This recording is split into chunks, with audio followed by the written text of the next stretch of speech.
Hey guys, so welcome back to the channel. I am your host Sleepy Celestial. Now guys, let's get right into this. So I hope everyone is enjoying their holidays. So happy belated holidays. Happy belated Merry Christmas, Hanukkah, or Kwanzaa. So guys, I wanted to talk about episode 4 with the impact of the tour of the year, which is going to be given the award to Beyonce Knows Carter. Now, the importance of the tour of the year goes to Beyonce because, for one, Beyonce has done something that no other artist has done in this modern time. For one, she kicked off the Beyonce Bowl last year, as well as the release of Cowboy Carter was a major shift in the music consumption.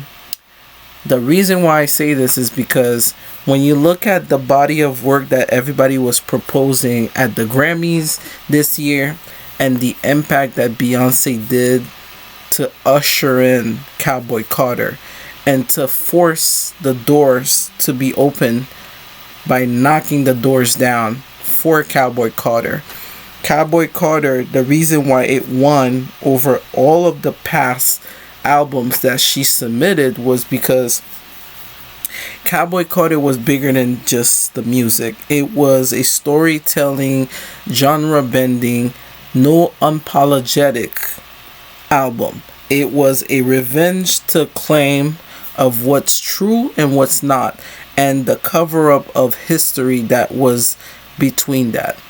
With one start of the 2024 year, with just a flick of the hair, as well as one sip of water drinking, Beyonce has changed the entire narrative on its head.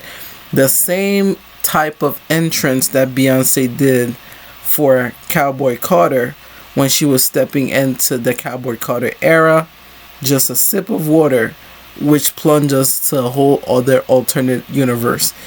With Beyonce at that time in 2024, Usher was ushering the Super Bowl, and at the same time, Beyonce was amongst one of the viewers that were kind of like one of the spectators that was looking at the Super Bowl performance.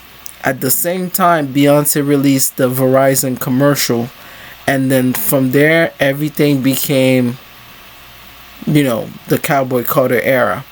And the way she released this album and the way she structurally rolled out the Cowboy Carter era, because a lot of people were speculating for the mid part of the year. She released the music, she had us kind of in sync as well as in tune with the whole film. I would say not film, the whole album. And then 2025 happens.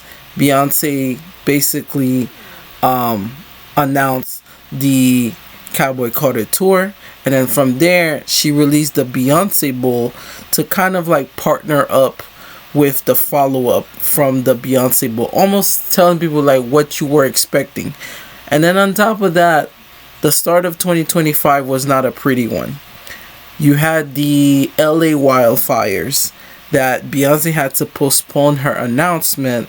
Thus, with her foundation of Bay Good, she had to kind of find a way to help and kind of like distribute some money for the people that were going homeless due to the LA fires. Then finally, Beyonce won Album of the Year. And with Album of the Year, Beyonce was able to accomplish something that she always wanted to obtain, which was the recognition of the country album of the year going to her.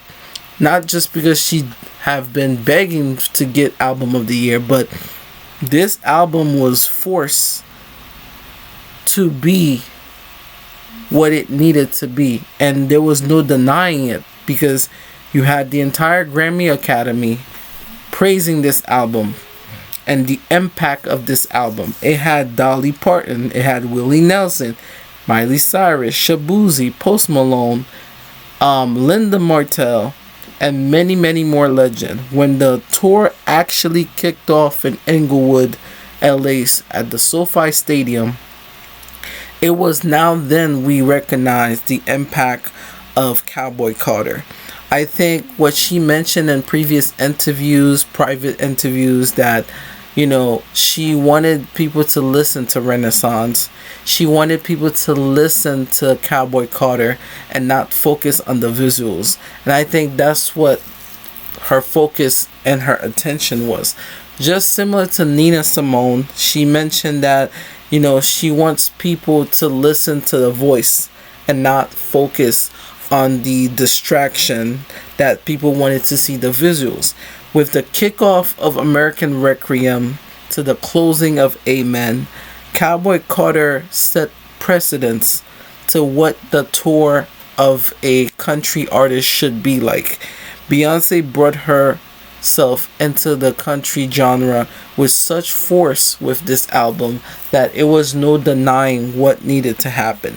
And she brought a lot of heavy hitters with her. She was telling a story that needed to be heard. And she mentioned in the latest interview that she made, that she mentioned that this tour pushed her to be not only greater, but to be a listener of stories and to understand that you're not just doing this for yourself. She's opening up doors for artists that, and years on and years later, they will be recognized for this moment. On top of that, with one of my favorite other song on this album, which is Blackbird, it forced you to be the one that people were waiting on. And that she is the blackbird that was able to create the doors out of nothing and create a new space for people to be recognized as artists and genre blending artists. I always said that before, Beyonce is a chemist. She's able to create things from a jump by learning the history and the addition of the genre in order for it to fit in the modern timeline. And with her next act, which will be tackling whatever act of genre is going to be, either it's rock, funk, soul, or jazz, or even rap, we might see another side of her yet again. Like I said, the tour was such a success that for the last night of the tour, which ended in Vegas, she brought out her favorite sisters, the DC Girls, which is one of the best girl groups of all time, and that they sing some of their melodies, and they literally combine some of their greatest connection. And then the fact that there was a passing of the guard within this tour with Blue, little baby Blue, guys. Blue, we are growing old. Blue is now growing up. She is following the footstep of her mom, and she is Destiny's Child. And Destiny's Child now passed that torch to one of their own inheritance. The importance of this tour and the legacy of Cowboy Carter, I think, will be talked about in years to come, because the impact of this album not only shifts how a music album should be. Even listening to the album, you did not realize that 11 or at least 27 tracks has gone past. That's how good the album was. Every track was a great album listening. Like, every song on the album was great. Mind you, there was only 3 or 4 interludes. Each segment of the album gave you past, present, and modern. And the weeping of America for this album, this is why it was very Americana type of album. It gave you such imagery of America. She is basically explaining that she loves her country, but also sometimes our country is stubborn, and that, with the Lady Liberty being kind of uncovered to bring out the shine out of it. That's what I really liked it about the imagery. It was very important to look at the imagery of Cowboy Carter, from a tyrant green to then a golden bronze liberty.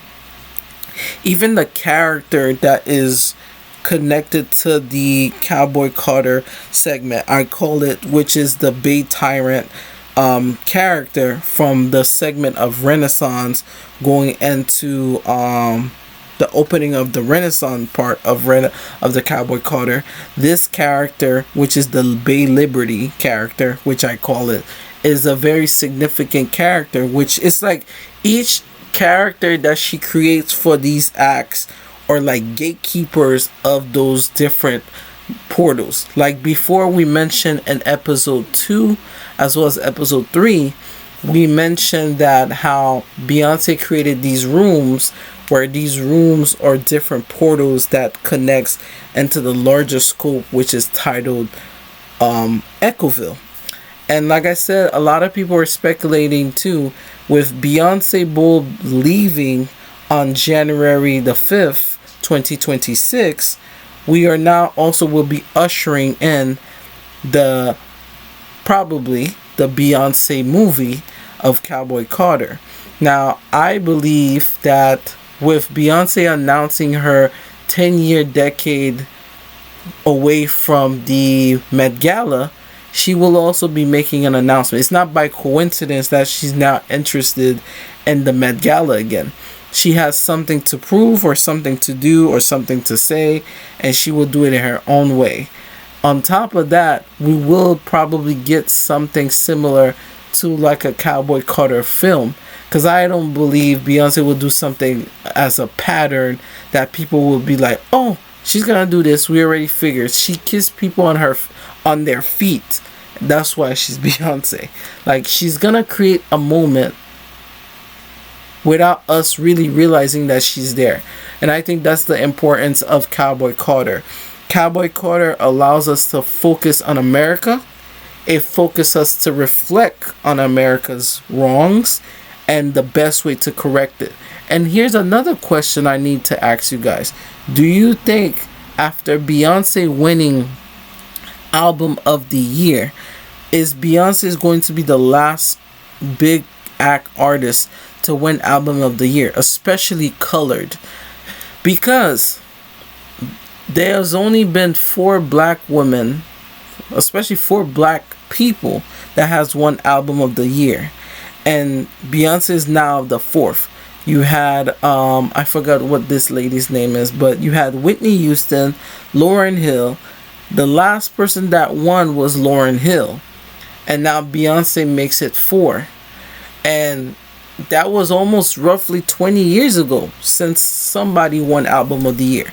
But the impact of this horse riding Benji, as she called herself, did such numbers when it comes to the impact of this album. It shifted of what is allowed in certain genres. It forced you to understand what is genre, what is the importance of genre, why is genre should be segregated. Those were questions Cowboy Carter asked for. And with Act 9, with the act of the 3rd act, which is being her 9th solo album, and with that is coming soon, then we think, I'm asked the question, whatever genre she's going to do next, do you think they're going to open their hands with open arms? Or will it be a fight similar to country? And I think she was so happy and deserving of this album of the year that it was such a special moment to see her winning, and to see Blue and Jay-Z and everyone else, even Taylor Swift, I felt was very happy for her, and Lady Gaga and Billie Eilish. But like I said, this was a reflection of 2025 Album of the Year as well as Tour of the Year. Thank you guys so much. Make sure you guys like and subscribe, and I'll see you guys for part 5.